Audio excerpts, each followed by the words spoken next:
Welcome to Mindful Moments. Nourish your mind on the go. This audio uses AI narration to present our original book analysis. Oh, cool. Today we're diving into Bill Adair's Beyond the Big Lie. Okay. It's a fascinating look at lying in American politics. Mm-hmm. And, the author himself, Yeah. PolitiFact's founder, Right. he drops a bombshell He does. right off the bat, Right away. admitting he dodged a question about which party lies more. Oh, wow. Talk about starting with a bang. Yeah, it really sets the stage for the entire book. Right. Adair's confession about lying on C-SPAN, no less, Oh, my God. becomes this intriguing entry point Yeah. into a larger exploration of political deception. So paint the picture for us. Okay. What happened exactly? So during a C-SPAN interview, Adair was asked directly if Republicans lied more than Democrats. Okay. And instead of answering, Yeah. he deflected with a sports analogy, Oh, rumming he didn't keep score. interesting tactic. But as he reveals in the book, that was a lie. Wow. PolitiFact was actually tracking those statistics internally. So why the deception? It seems counterintuitive, especially for someone who built a career on fact-checking. Adair grapples with this very question throughout the book. Okay. He feared that revealing the truth, that his data showed Republicans did lie more, Oh, gosh. would just torpedo PolitiFact's image of being nonpartisan. Oh, interesting. He worried people would see them as biased, Yeah. ultimately hindering their mission.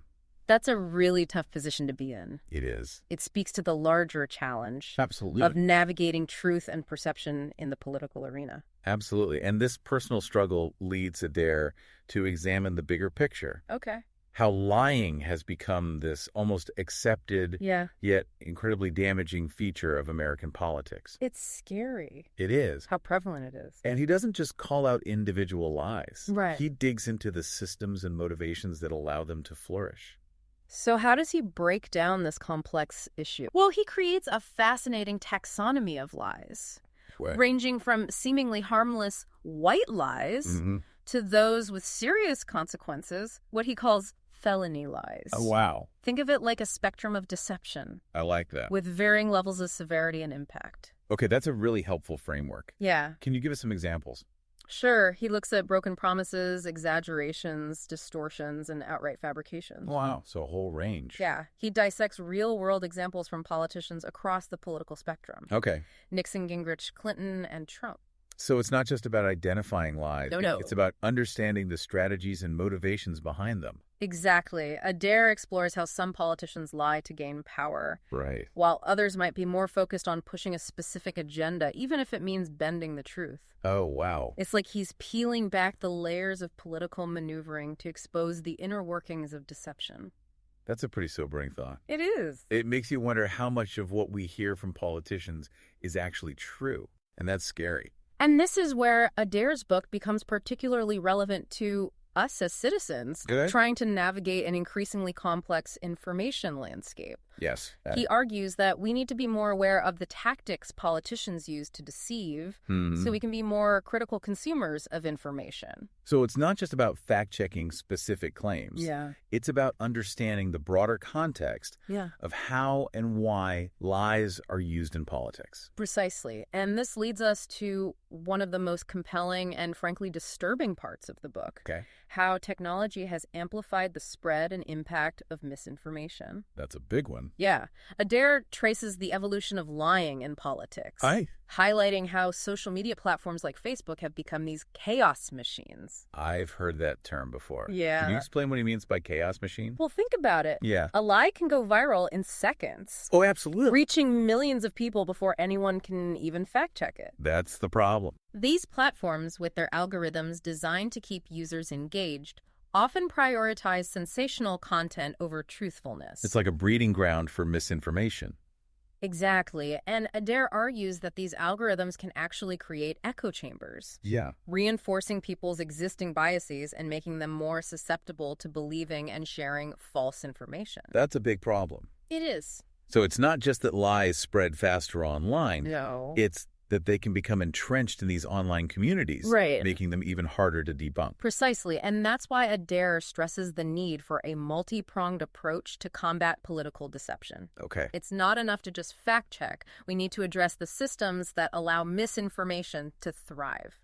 That makes a lot of sense. But before we delve into his proposed solutions, let's take a look at a chilling, real-time example of how these chaos machines can derail truth-seeking efforts. Okay. The Nina Jankovic case study. Yeah. This is where Adair really drives home the devastating consequences of unchecked misinformation. Yes. This is where things get really interesting. It really is the Nina Jankovic case. Yeah. A stark illustration of how a coordinated disinformation campaign can just silence experts and undermine efforts to combat misinformation. It's wild. It's a story that really underscores the stakes involved. Okay, so walk us through what happened. Okay. Who is Nina Jankovic? Okay, so Jankovic, she's a disinformation expert, appointed to head the Department of Homeland Security's Disinformation Governance Board. Okay. And it's important to note this board had no real power to censor speech. So what was it? Its purpose was to coordinate efforts to combat misinformation related to Homeland Security, things like foreign interference in elections, or the spread of false information during emergencies. Okay, so a pretty important job, especially in today's climate. Right. What went wrong? Well, conservative media outlets led by Fox News.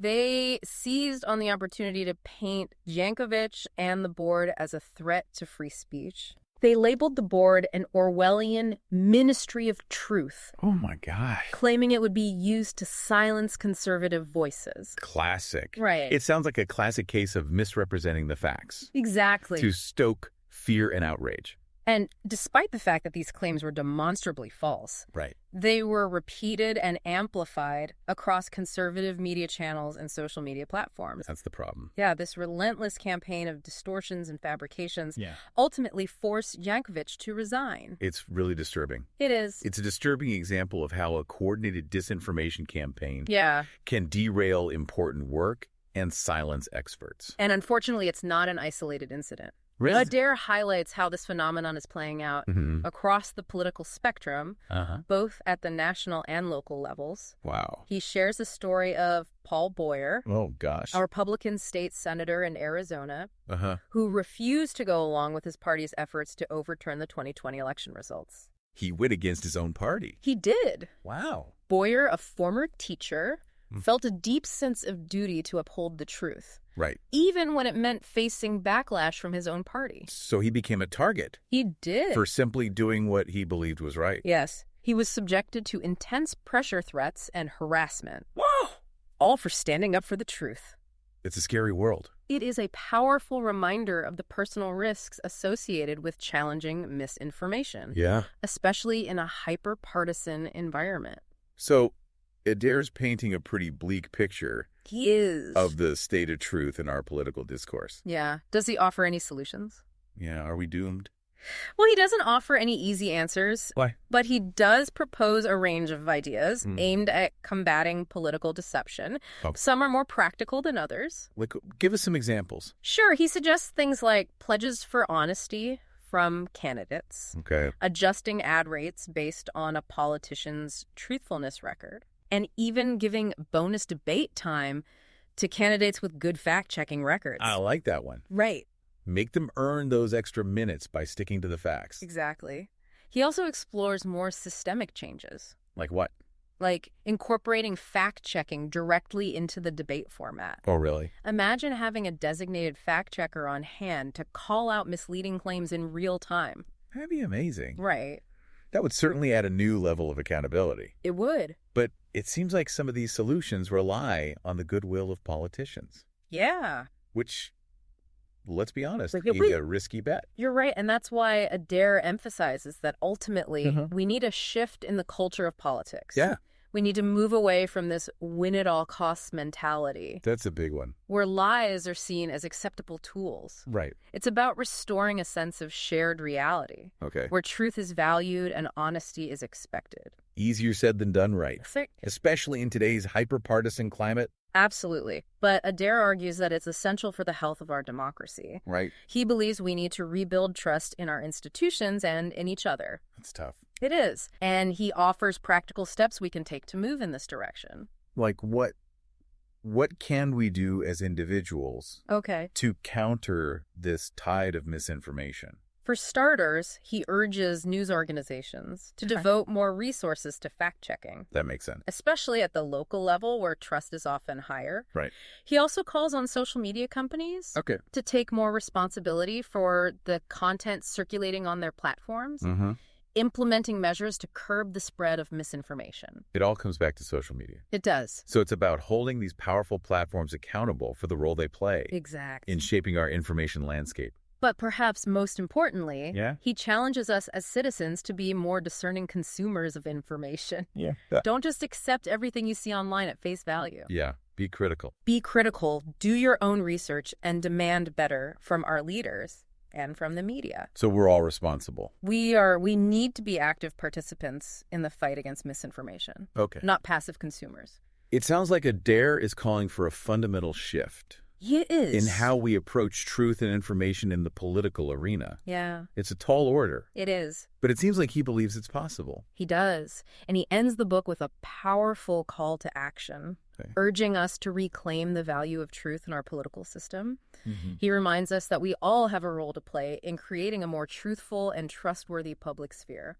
Yeah, it's a powerful message. It is. Makes you realize just how much is at stake. Right. Like if we lose sight of truth in our political discourse, what happens to our democracy? Well, it's a question that Adair grapples with throughout the book.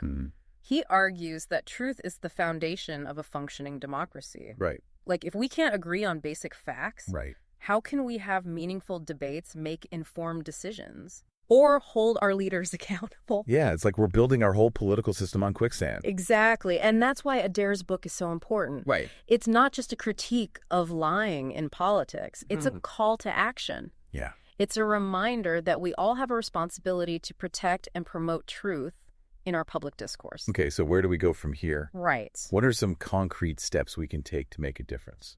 Adair offers a variety of suggestions. Okay. He encourages us to be more critical of the information we consume. Yeah. Don't just passively scroll through social media feeds.